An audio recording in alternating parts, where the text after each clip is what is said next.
December 2015, Christmas holidays. David Bowie was gathering with his family for the last time, and he had a special surprise for his son Duncan, Jones's first child.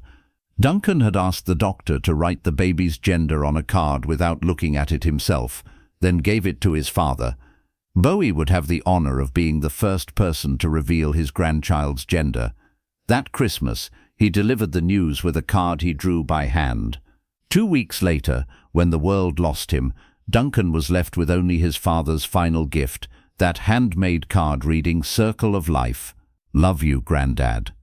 If you're listening to this story and want to learn more, please don't forget to subscribe, because the truth behind this card reveals the story of the most precious legacy a father left his son. In his Lafayette Street home in New York, Bowie was preparing for Christmas 2015 with a different kind of energy.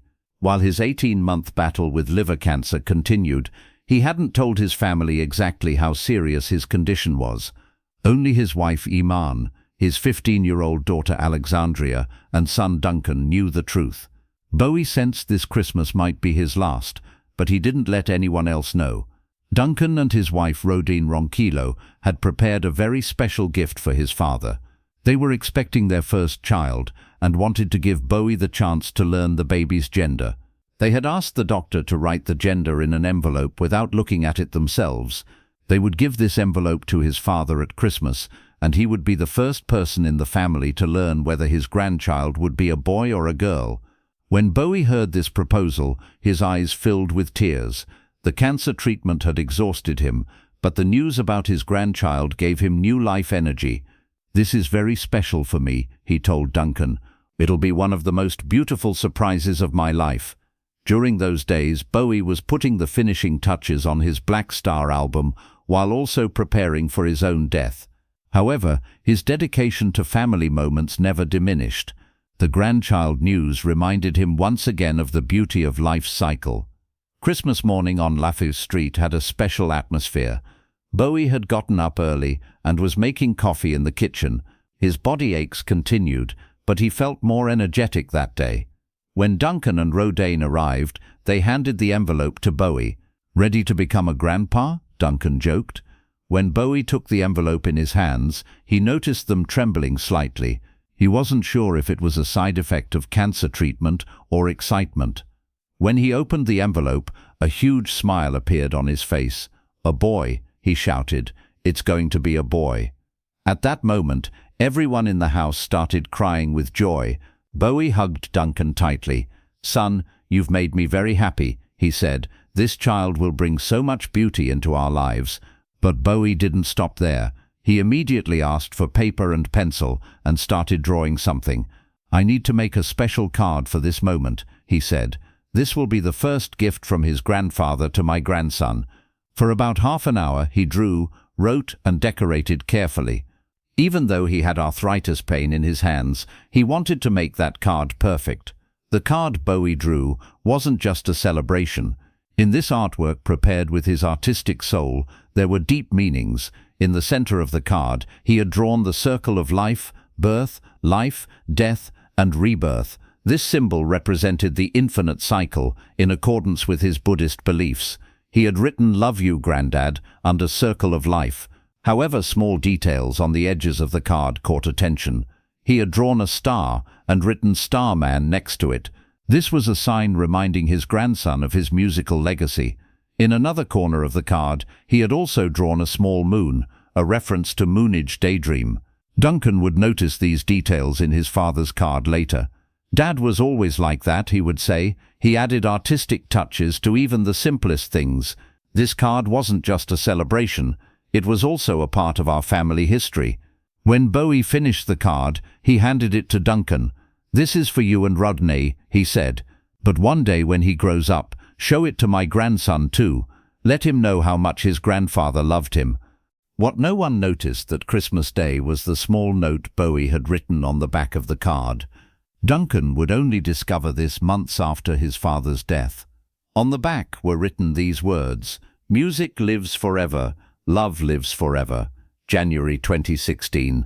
He had even written the date, as if he knew what was going to happen. This note also showed parallels with the songs Bowie wrote for his Black Star album. When he sang, "I'll be free just like that bluebird in Lazarus," he had also touched on the theme of freedom in his card. As death approached, he was giving the message that his art and love were eternal. Another hidden detail of the card was the pen colors he used. Blue and red were the symbolic colors of the Ziggy Stardust period. Green was the theme of the Heroes album, Hope and Rebirth. Every color choice was conscious. When Duncan discovered these details years later, he was deeply affected. "Dad was making art even while dying," he would say. This card was like his final masterpiece. Every line had love and music in it.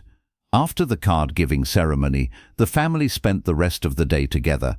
Bowie played piano with Alexandria, looked at old photos with Duncan, and prepared dinner with Iman. Every moment was lived as if they knew the value of final times. That evening, Duncan noticed his father was different. He seemed calmer, more peaceful, as if he had completed something. He would think later. Drawing the card had given him peace. That night, Bowie talked at length about his plans with his grandson. "I'm going to teach him guitar," he said. "I'll show him the magic of music, but I won't force it. I'll let him find his own way."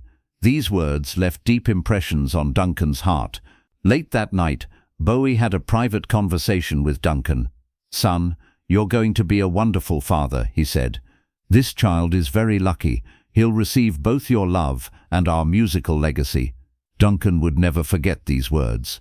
Just 2 weeks after Christmas, Duncan's phone rang. His father had lost his life. At that moment, the only thing he held in his hands was that card from 2 weeks earlier. Circle of Life suddenly took on a different meaning. Bowie had truly completed the cycle of life. When Duncan opened social media that day, the world had learned of his father's death. He had to make a post but didn't know what to write. Finally, he took a photo of the card in his hand and wrote these words: "1 month since Dad died today. Made this card for him at Christmas, due in June. Circle of Life. Love you, Granddad." This post deeply affected millions of people. The simplicity of the card, the handwriting, the love in the drawings, everything showed Bowie's humanity in his final moments. This wasn't just a rock star's card, it was a father's final gift to his grandson. The post went viral within minutes. People started examining the details on the card. Music fans noticed references from Bowie's songs. Art critics analyzed the symbols in the drawings. The photo Duncan shared became one of the most shared mourning posts in social media history. It received 2 million likes just on the first day. People started sharing their own family memories. Bowie's card had become a symbol of universal family love. Famous musicians also reacted to this post. Elton John commented, "This card perfectly reflects David's soul." Madonna said, "As an artist, he made even his final work perfect." Paul McCartney shared the comment, "I've never seen anything that so beautifully expresses the joy of becoming a grandfather." Art experts analyzing the card's drawings made comments about Bowie's mental state in his final period. "This card is the work of someone at peace with death," said Professor Sarah Mitchell from London Art University. "Every line has peace and love." Some fans had reproductions made to hang on their own walls.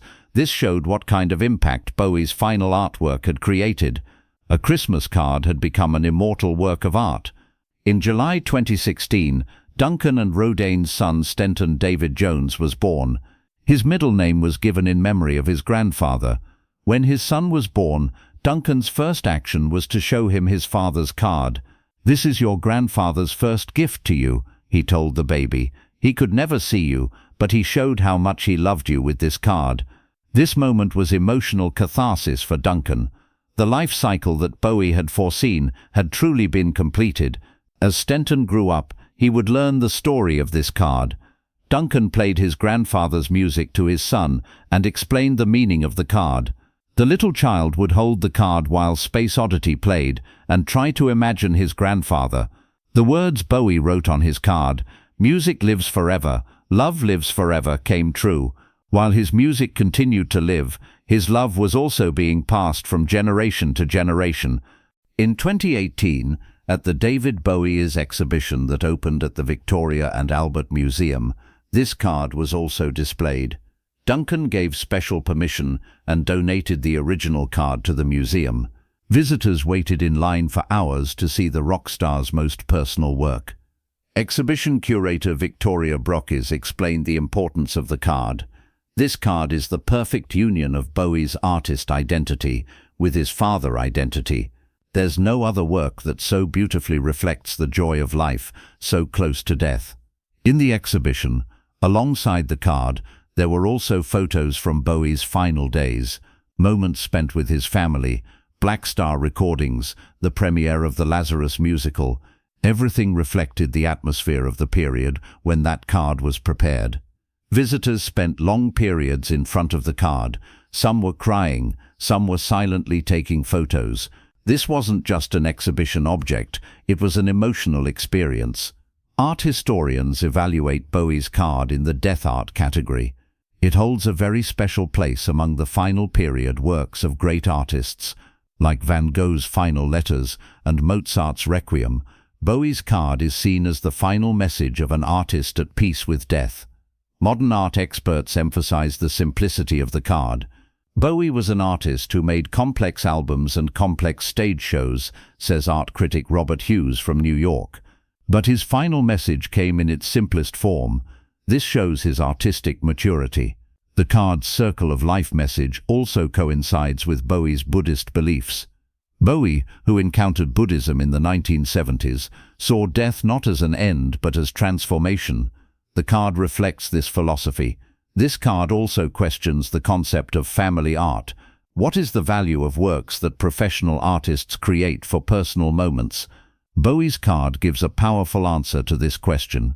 In 2021, on the 5th anniversary of his father's death, Duncan made an emotional statement. "I never forget the moment my dad drew that card," he said. He had pain in his hands, but he wanted to make it perfect. This was his character summary. He did everything with love and care. Duncan also described the moment of discovering the secret note on the back of the card. "For months I had only looked at the front of the card. One day I accidentally turned it over and saw the writing on the back. At that moment I realized Dad had planned everything. Even while drawing the card, he was thinking about his own death." This confession had a great impact on the public. People began to better understand Bowie's mental state in his final days. He wasn't just a sick person, he was an artist who continued to create despite his death. Another confession from Duncan was about his son Stenton. As Stenton grows up, he shows similarities with his grandfather. He said, "He has an ear for music and is very creative. Sometimes when I watch him, I see my dad." The card really became a symbol of the circle of life. As of 2024, Bowie's card continues to be shared on social media. Every Christmas season, every anniversary, people reshare that photo and add their own family memories. The phrase "circle of life" has become a hashtag on social media. People share their own family cycles, birth and death memories with this hashtag. Bowie's card has become part of modern grief culture. Psychologists are researching why this card had such an impact. People find their own family losses in this card, says Dr. Sarah Cohen from NYU. Aside from Bowie's fame, this is a pure father-son-grandson story. Everyone can empathize with this. The music industry is also inspired by this card. Many musicians have started incorporating their own family memories into their art. It has become a powerful example of the philosophy that the personal is universal. Bowie's wife Iman didn't share what happened that Christmas day with anyone for years. However, in a special interview she gave in 2019, she told the details of the card preparation process. "David was very concentrated while drawing the card," Iman said, "as if he was making his most important album. He was making every stroke thoughtfully." According to what Iman told, after Bowie finished the card that day, he took it in his hand and looked at it for a long time. "I want my son to keep this forever," he had said. "This isn't just a card, it's part of our family history. One day when he grows up, Stenton will understand how much his grandfather loved him." Iman also revealed that during that period, Bowie often got up at night and played piano in the music room. He usually played Life on Mars, she said. This song gave him peace. After drawing the card, he spent that night at the piano too. as if he was establishing a musical connection with his grandson. These details show that the card wasn't just a gift, but a symbol of Bowie's effort to pass his musical legacy to the next generation. Every note, every line was woven with love. Bowie's younger daughter Alexandria was only 15 years old that Christmas Day. She didn't share her final moments with her father with anyone for years. However, when she celebrated her 21st birthday in 2021, she remembered that special day. "I was also sitting next to my dad while he was drawing the card," Alexandria said in a social media post. "He was asking me about colors. How does this blue look, he would say. He wanted it so perfect. Every color, every line had meaning." According to what Alexandria remembered, Bowie was humming songs while drawing the card. He kept repeating the melody of Heroes, as if the rhythm of the card and the rhythm of the song were the same. This memory shows how deep Bowie's artist identity was. Even in his most personal moments, music, creativity and art were intertwined. He wasn't just drawing the card, he was living it. David Bowie's Christmas card wasn't just a gift, it became the most precious legacy a father left to his son, a grandfather to his grandson. Circle of Life wasn't just a written message, it became a realized reality. Today's Stenton David Jones is growing up and discovering his grandfather's music. As Duncan tells his son about his father's card, Bowie's legacy continues to live. Music is immortal, love is immortal, art is immortal. That card shows us that the greatest works of art sometimes arise from the simplest moments. A Christmas morning, a father's love, a grandson's joy. This is where Bowie's final masterpiece came from. And the photo that Duncan shared not only broke millions of hearts, it also healed millions of hearts. Because it reminded all of us of the power of love, art and family.